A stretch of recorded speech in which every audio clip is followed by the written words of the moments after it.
দোকান থেকে তো হরহামেশাই আমরা গ্রিল চিকেন কিনে খাই, তবে বাসায় কিভাবে স্বাস্থ্যকর উপায়ে গ্রিল চিকেন তৈরি করা যায় তার রেসিপিটি আজকে আমি শেয়ার করতে যাচ্ছি। আসসালামু আলাইকুম, আমি মেঘলাস কিচেন থেকে আপনাদেরকে আবারও স্বাগতম জানাচ্ছি। তো চলুন দেখি এই মজাদার চিকেনটা কিভাবে তৈরি করছি। তবে তার আগে আপনাদের কাছে অনুরোধ রইল, যারা আমার চ্যানেলটি নতুন ভিজিট করছেন চ্যানেলটিকে সাবস্ক্রাইব করে দিবেন আর পাশে থাকা বেল আইকনটিকে ক্লিক করে দিবেন। আর যারা আমার চ্যানেলটি আগে থেকেই সাবস্ক্রাইব করেছেন তাদের প্রত্যেককে জানাই অসংখ্য ধন্যবাদ। আর অবশ্যই যারা ফেসবুক পেজ থেকে দেখছেন তাদের কাছে অনুরোধ রইল আমাকে ফলো দিয়ে রাখার জন্য। তো চলুন দেখি এই মজাদার পারফেক্ট একটা রেসিপি আমরা কিভাবে হেলদি ওয়েতে তৈরি করি। চলুন প্রথমে একটা মিক্সিং বোল নিয়ে এর মধ্যে 2 চা চামচ পরিমাণ লাল মরিচের গুঁড়া, 1 চা চামচ পরিমাণ লবণ, 1 চা চামচ পরিমাণ জিরা, 1 চা চামচ পরিমাণ ধনিয়া, 1 চা চামচ পরিমাণ হলুদ গুঁড়া, আর সাথে দিব 1 চা চামচ পরিমাণ গরম মশলা গুঁড়া, সাথে দিয়ে দিচ্ছি 2 টেবিল চামচ পরিমাণ টক দই,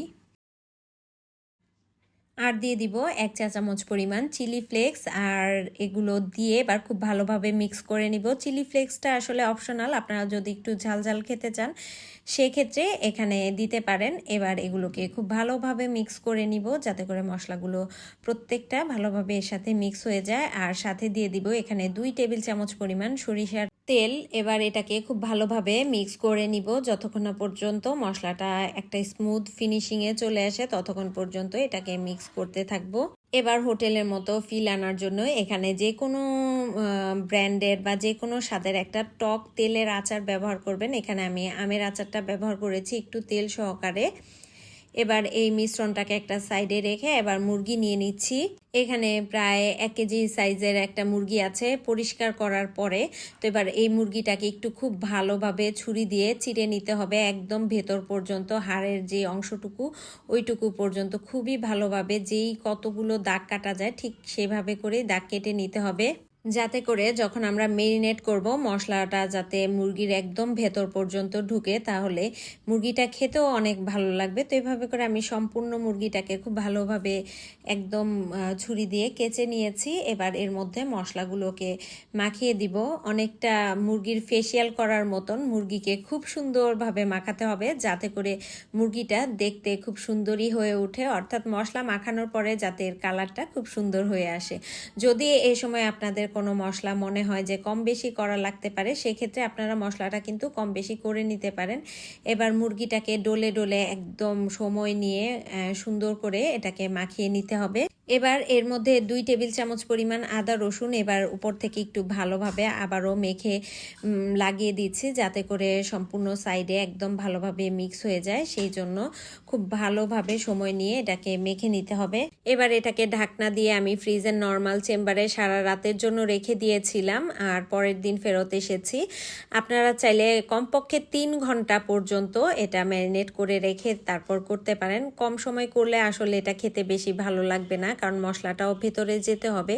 সেজন্য আমি প্রায় 24 ঘন্টার মতন এটাকে করে নিয়েছিলাম ম্যারিনেট। তো এবার এই যে এক্সট্রা মশলাগুলোকে হাত দিয়ে আমি সরিয়ে নিচ্ছি যাতে করে যখন আমি এটাকে গ্রিল করব মশলাগুলো যাতে পুড়ে না যায়, সেজন্য এদিকে খেয়াল রেখে আমি সম্পূর্ণ মশলাগুলোকে এখান থেকে সরিয়ে নিচ্ছি। এবার আমি এই যে মুরগির পাগুলোকে এগুলোকে সুতা দিয়ে খুব ভালোভাবে বেঁধে নিব। আর এই কাজটা করা জরুরি, আপনারা যেখানেই গ্রিল করেন না কেন এতে করে মুরগিটা টাইটভাবে আটকে থাকবে, তা না হলে কিন্তু মুরগিটা অনেক সময় পাগুলো ছড়িয়ে যায় যখন গ্রিল করা হয়। তো আমি আজকে এয়ার ফ্রায়ারে করব, আপনারা যে কোনো কিছুতে করতে পারেন, চুলায়, ইলেকট্রিক ওভেনে, মাইক্রোওয়েভে। তো আমার হাতের কাছে ইলেকট্রিক ওভেনও আছে, মাইক্রোওয়েভ আছে, কিন্তু আমি আজকে আপনাদেরকে স্বাস্থ্যকর উপায়ে দেখাবো, সেজন্য এয়ার ফ্রায়ারে করছি। আমি মাত্র 2 টেবিল চামচ পরিমাণ সরিষার তেল দিয়েছি, এছাড়া আমি আর কোনো এক্সট্রা তেল ব্যবহার করব না। এখানে আমি এয়ার ফ্রায়ারটাকে ওপেন করে যে চিকেনের অপশনটা আছে সেখানে দিয়ে দিলাম। তো এখানে 20 মিনিটের জন্য অটোমেটিক দেয়া আছে, তো আমি এখানে 30 মিনিট করে দিয়ে দিলাম। তো এখানে শুরু হয়ে গেল কুকিং। তো আমি কুকিং করতে দিয়ে 30 মিনিটে অন্য আর যে প্রিপারেশন সেগুলো তৈরি করে নিব। এখানে যে এক্সট্রা মশলাটা আছে সেটাকে আমি সস হিসেবে পরবর্তীতে ব্যবহার করব, সেজন্য এটা সম্পূর্ণটা একটা ফ্রাইং প্যানে নিয়ে নিলাম। এটা এবার কষিয়ে নিব খুব ভালোভাবে নেড়েচেড়ে 2-3 মিনিট রান্না করার পরে এর মধ্যে আমি দিয়ে দিব যে বাটিতে মশলা ছিল সেই বাটিটা ধুয়ে অল্প পরিমাণ পানি, হাফ কাপের মতন। তো এইবার এটাকে খুব ভালোভাবে নেড়েচেড়ে কষিয়ে নিব। মশলাটা কষাতে কষাতে এরকম যখন তেলটা ভেসে আসবে তখন চুলা থেকে এটাকে নামিয়ে নেবেন। আর এটা কিন্তু গ্রিলের সাথে অনেক মজার লাগে, বিশেষ করে নান বা রুটি দিয়ে খেতে গ্রিলের সাথে এই সসটা বেশি ভালো লাগে। তো এটাকে আমি নামিয়ে একটা সাইডে সরিয়ে এখন রেখে দিব। আর আপনারা চাইলে কিন্তু এখানে আরও তেল ব্যবহার করতে পারেন, যেহেতু আমি স্বাস্থ্যকর উপায়ে তৈরি করছি তাই এখানে আমি আর কোনো তেল ব্যবহার করিনি। এবার যখন 2 মিনিট বাকি ছিল তখন আমি আপনাদেরকে একটু চিকেনটাকে বের করে দেখাচ্ছি। এটা উপর দিকটা কিন্তু খুবই সুন্দরভাবে কুকড হয়ে গিয়েছে, অলরেডি কালারটা খুব সুন্দর চলে এসেছে। এবার জাস্ট এটাকে আমি ফ্লিপ করে আরও 30 মিনিটের জন্য রান্না করব। তো এটাকে আমি উল্টে দিলাম, দেখতে পাচ্ছেন পেছন দিকটা এখনও কালারটা আসেনি আর নিচেও কিছুটা জুস জমেছে চিকেন থেকে বের হয়ে। তো সেটাকে টানিয়ে নেওয়ার জন্য আমি আবারও 30 মিনিটের জন্য এখানে এয়ার ফ্রায়ারের মধ্যে দিয়ে দিলাম।